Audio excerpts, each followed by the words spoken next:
Good morning, everybody. Welcome to our session this morning called Shiny and Pretty. My name's Jake. I'm one of your digital technology instructional facilitators for Hope County Schools. This is the session, Shiny and Pretty. If that's what you're looking for, you're in the right place. If it is not what you're looking for, you are not in the right place. But I encourage you to stay anyway. You might learn something. Before we get rolling, we're going to do kind of the typical professional development spiel and take care of all the housekeeping stuff right at the top. So first, please keep your microphones muted so that we don't have interruptions. If you do have questions, feel free to put those in the chat down below. I will try and keep an eye on that throughout the session. And then we will have some time at the end to answer questions that I either missed or did not see, or maybe just ignored throughout the course of the session. Anyway, we'll have time at the end to do that. Okay, so before we get started, does anybody have any questions about any of that? Any concerns? No? I'm looking at the chat box, looks empty. We're good to go. Thank you all for being here. Let's get started. Oh, I hear somebody's microphone. Somebody did not pay attention to the mute your microphone part of the session. Shame, shame. Okay. All right, let's get rolling. So we're educators. We should have objectives. I have objectives for us today. Here we go. So the first thing we're going to do today is we are going to learn where to find and enable the new content editor inside of Canvas. That's the first thing we're going to do. We are also going to understand the features of the new content editor and exactly what it can do for us. And finally, we are going to use that new content editor to either create or modify some of the content inside of one of your Canvas courses. So we're going to find it, we're going to understand it, and we're going to use it. Make sense? All right. Before we do that, let's kind of talk about why Canvas is updating the content editor. Mainly the old content editor, the one you might be looking at right now if you're inside of Canvas, is starting to show its age. Features are hard to find. In my opinion, it's not the easiest to understand what does what when you're in there. The best way to do this, let's take a look at the old and the new version and kind of compare them before and after. So I have here just a couple of images of the content editor as they stand. So I'm calling this the old one. This is the one that you probably see now. Whenever you create a piece of content or edit something, this is what you see, right? You've got the little toolbar up here at the top.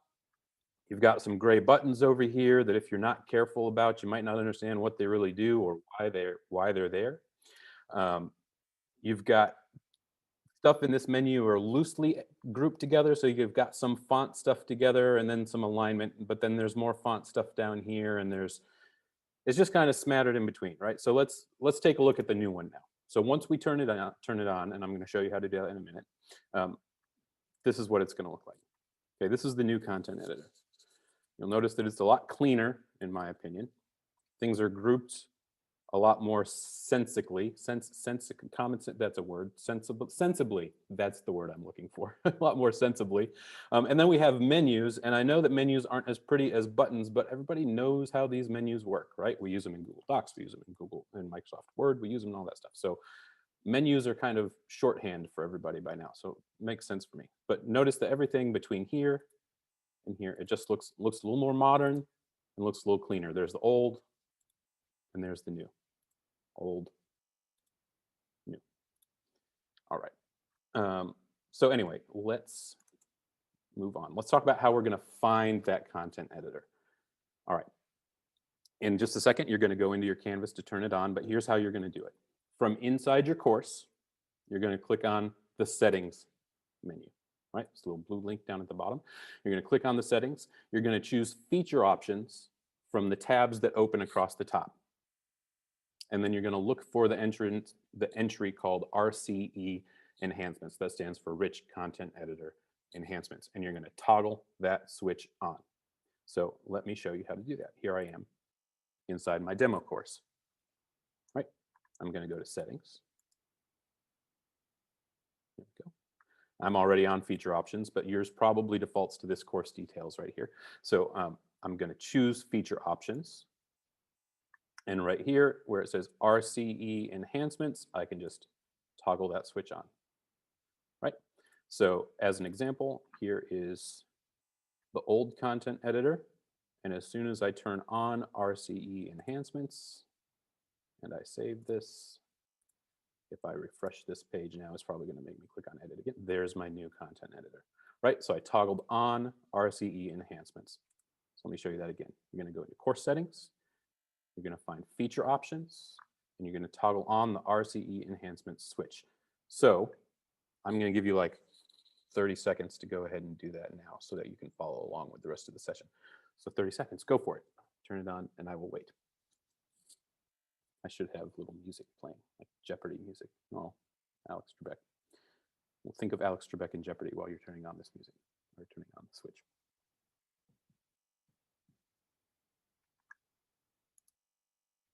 Okay. I'm going to assume you have it turned on, or at least you're on the way to doing so. And now we're going to take a look at the content editor in action, because describing what it can do is not as effective as seeing what it can do. All right, so I'm going to jump back into my Canvas course here.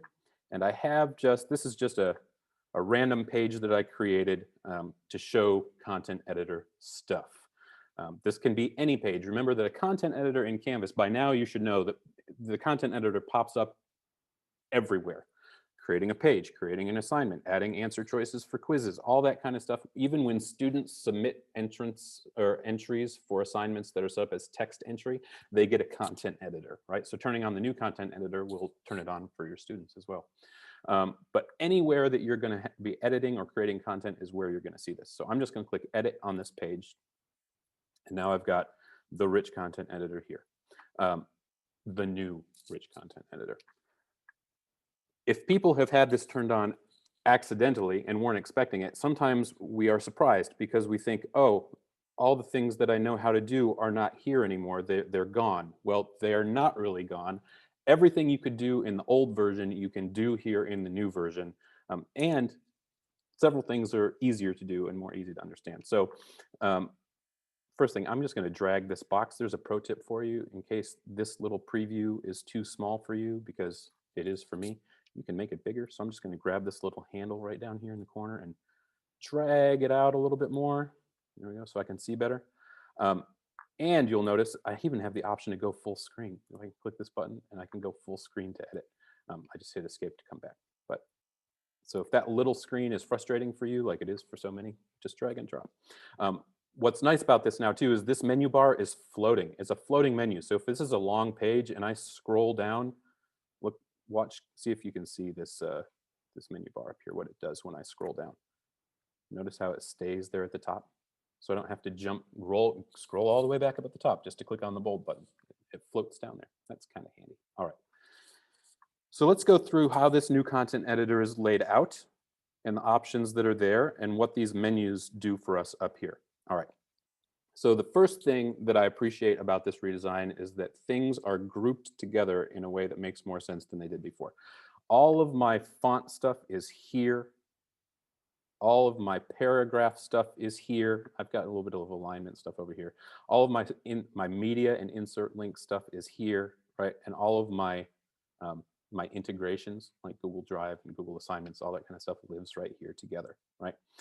And then I've got, like I said before, these menus that make a lot of sense for me. So this is just lorem ipsum. You can ignore what it means. If you don't know what lorem ipsum is, it's just a placeholder text that printmakers use to look like you put a whole bunch of text in there. So it doesn't mean anything. It's Latin. I think it translates to something. I don't know what it actually translates as.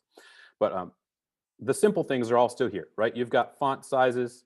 You've got paragraph heading types, right? So if you want to change something to a heading, or all of that stuff is still the same. It changed the whole paragraph. But what you can do now is you can format the font a little bit more specifically than you could before. So let's say I want to change the color here, right? Of course, I've got my font thing here. And notice it gives me a color selector directly right there.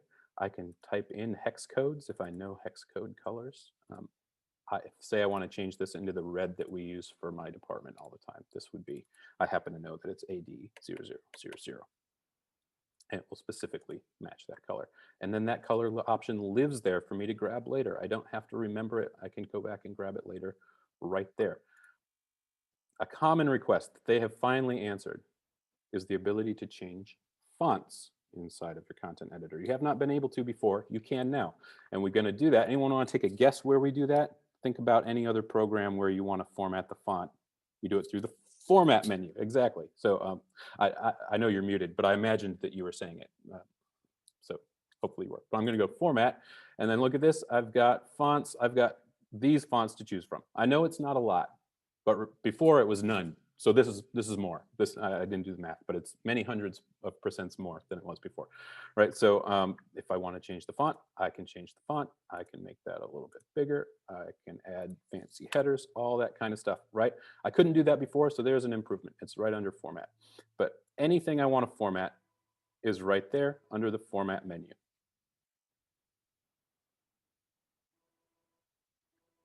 Most of those are your pretty basic web fonts.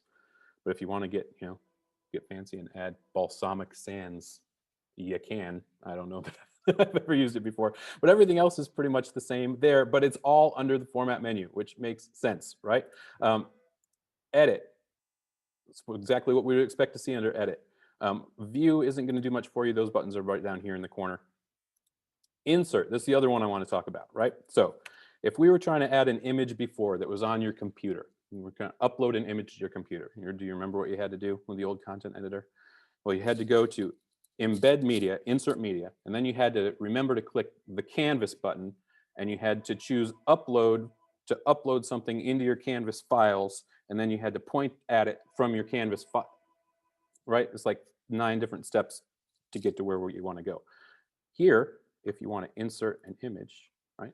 Image, it's got upload right there for you. I'm going to click upload, and it's going to jump me right to the upload menu. No more 12 steps to get there. It's just right there. Do I have anything on my, yeah, I have here we go. I've got the little background that I'm using behind me right here. So there we go. If I want to upload this, I can just upload it. And now that's in my course files. I hope you probably knew this, but you get little boxes to resize images. So I can just drag and resize this image to however I want to be. That was one step to accomplish what took at least, no exaggeration, at least 4 steps before, right? Just uploading an image from your computer. So much easier. We have the same options as far as media. So those are your videos, right? You can upload and record media still. You can pull from your course or from your user files still. People ask all the time, how do I put YouTube videos in? This hasn't actually changed, but I want to mention it now because folks don't realize that. So there's 2 ways you can put YouTube videos in. I'm just going to go to YouTube real quick and grab a random video. I always pick on Chilled Cow because it's my music, right? So if I want to put that video in here, there's 2 ways I can do it. The first way is just paste the link. And when I click save, it's converted it into a video that can be played right there. Canvas did it for me. I didn't have to do anything else. I just pasted the link in.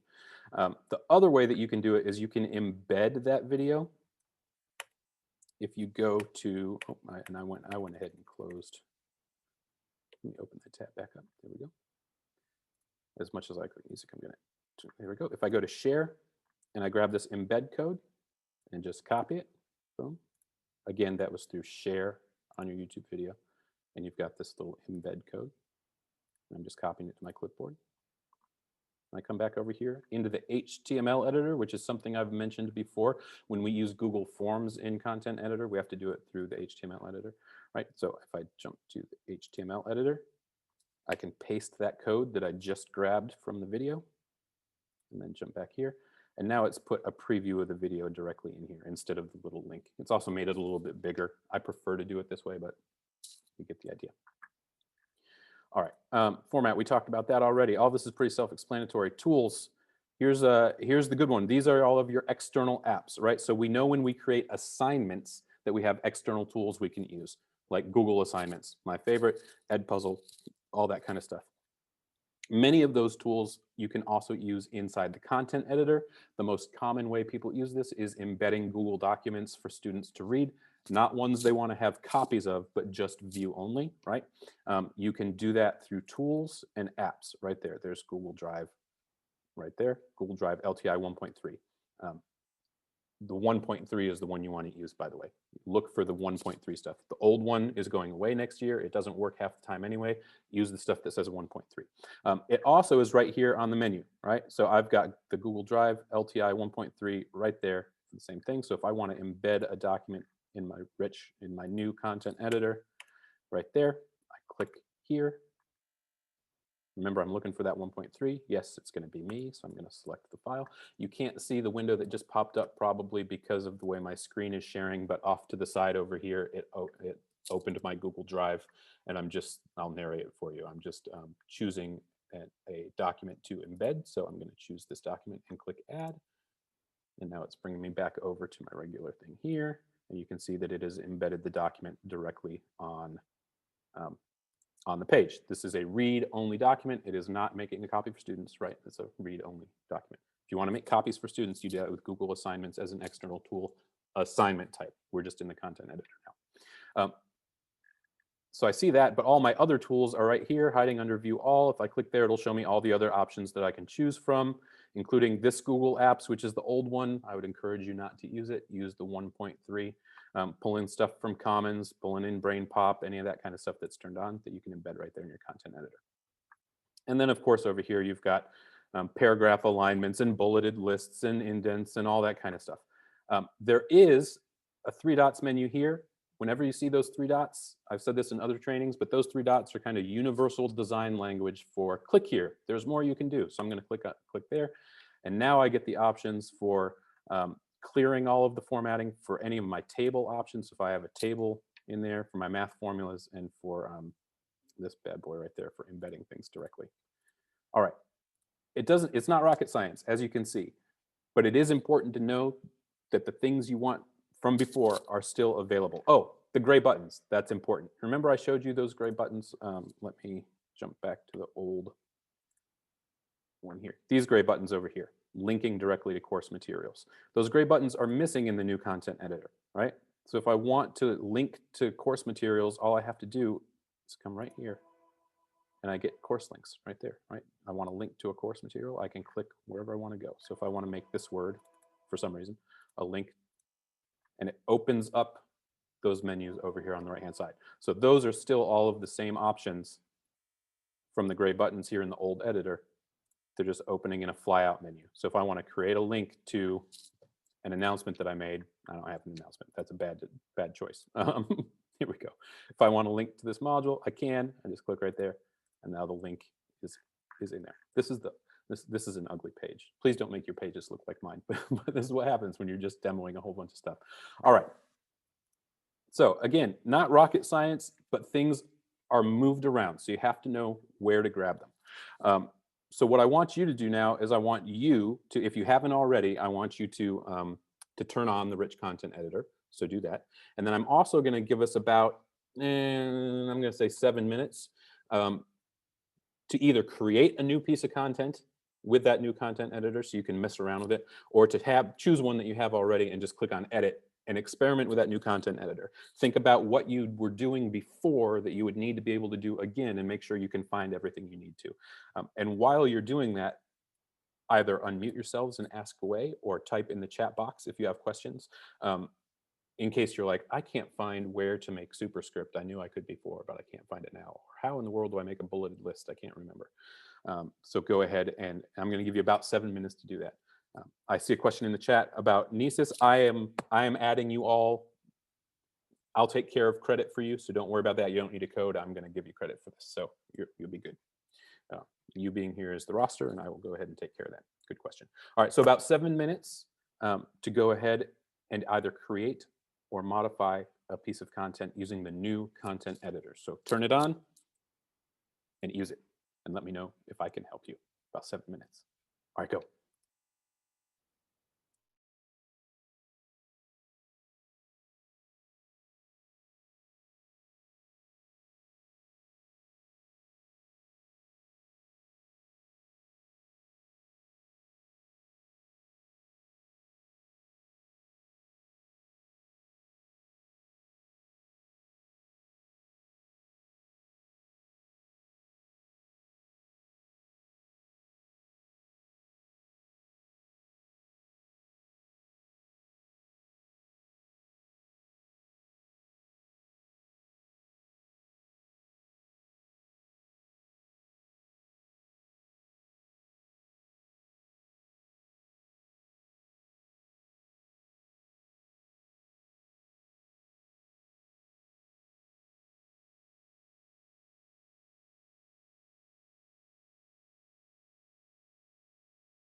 It's a good question about finding where the bullet menu is, and it default lives right here on the right-hand side.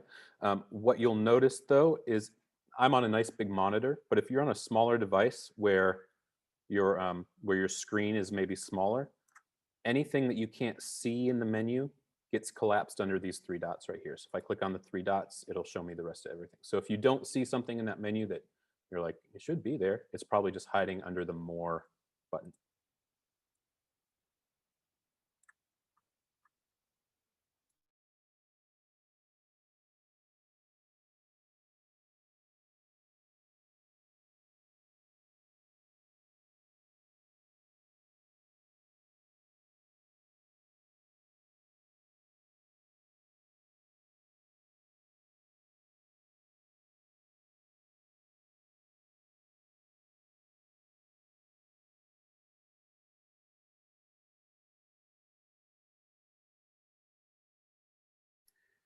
Yeah, it'll hide behind those. And anytime that screen gets too small or you're on a smaller device, lots of things will hide behind those three dots. So use those three dots for sure. Glad you found it.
Sophia, can you tell me your course number so I can try and sign that for you? It's when I say course number, I mean up here in the URL where it says courses, you'll see mine says /5403. If you can tell me your course number, I may be able to help you figure out what's going on.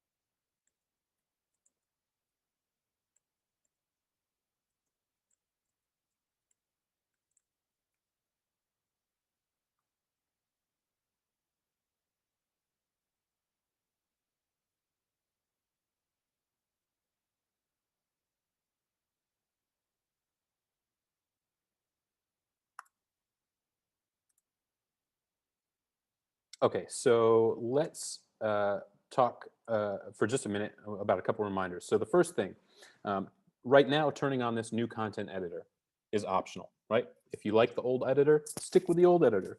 It's fine with me. But the old editor is going away. In January, like in a month and a half, month and a couple weeks. Canvas is getting rid of the old editor and upgrading everybody to the new editor. So whether you like it or not, the new editor is coming to you in January, right? So it's best now to kind of get used to it, I think, which is why we're having this training. If you want to turn it on now, you do need to turn it on in each individual course. So it's not a Canvas-wide setting, it is a course-wide setting, right? So if you have math and social studies, you want to turn it on in the math course, and you have to turn it on in the social studies course. When Canvas turns it on for everybody, you won't have to do that anymore. It'll just be turned on, everybody account-wide, it'll be turned on, okay? But right now, you do need to turn it on a course-by-course basis. Remember, nothing is gone. So when they upgraded the editor, they didn't remove any functionality. Nothing that you want to be able to do now, no, that's backwards. Nothing that you could do before is impossible to do now in the editor. So if there was something you wanted to do, like for instance, the bulleted list isn't gone. It might have just moved or it's hiding, but they did not get rid of any functionality. In fact, they added some functionality. And then I already mentioned this, I stole my own thunder, but this is the new normal, okay? So the old editor is going away in January, and this one, it will be here to stay. And it's important for you to know that it is here for students as well. So if you use text entry boxes or your students are creating information in Canvas, it might look different for them too. So it may be worth mentioning to your students at some point, hey, Canvas is upgrading the content editor. Don't freak out if you log on to do your assignment and the interface looks a little bit different. Now, kids are pretty self-sufficient when it comes to technology, but you might want to let them know, right? Okay. So now, any specific questions? Okay, Sophia, I see that you're sending me some messages about a class not showing up in your Canvas. I'm not sure which class you're referencing. Which class are you trying to find that you can't find? And anybody else who has a question, go ahead and know. Oh, Sophia, there's not a Canvas course for this. There's not a specific Canvas course for this training. You can do this in any of your own courses. Does that make sense? Like you don't have to enroll in a Canvas course for today's session. Nope. Anybody else? It's pretty straightforward. It just can be surprising, right? So like I said, it's not rocket science, but sometimes we need help with stuff. So no, I don't see any other questions. I don't hear anybody asking any. So I'll leave it this way, because sometimes we just don't want to ask out loud where people can hear us, and that's fine too. If you need help, drop me an email, please. My email is jfrench@hcs.k12.nc.us. Also, keep your eyes on the Canvas Chronicle. It goes out almost every Friday. Matter of fact, the one that went out earlier today had a reminder about the new content editor coming down for everybody in January, if you saw that issue. If you're not getting that, it goes out to the mass email address for Hoax. So if you're not getting that, let the digital teaching and learning team know that you want to be back on that mass email list, and we can get you back on it. Also, today's session is part of our Teacher Connect series, which we do every Friday. We have sessions on a whole bunch of stuff. So keep your eyes peeled for announcements on what those sessions are coming from the digital teaching and learning email address. But also, if all of these sessions are recorded and posted on our YouTube channel. So this bit.ly link right down here at the bottom, if I click right here, we'll open up the Diff YouTube channel and all of our Teacher Connect sessions. You can see we've got a playlist on teacher support right here. All of the videos we've recorded with any of these sessions are there for you to watch at your own leisure. So if you couldn't make it and you want to, go check it out. Oh, I forgot to show you that all of the past issues of the Canvas Chronicle. So if you've missed any of those, you can go right over here to our website and find all of the past issues that have gone out. If you want to catch up on some light reading, please do. I mentioned already, but you don't need to worry about signing up for Nisus to get your credit today. I'm going to go ahead and add all of you myself. So you will be getting credit in Nisus for this session today. At the end of the day, I'll have that. If there's no other questions, then you are free to go. I appreciate you coming this morning. Thank you so much for your attention. And please reach out if you need further assistance. All right. I hope everybody has a great day. Enjoy your weekend.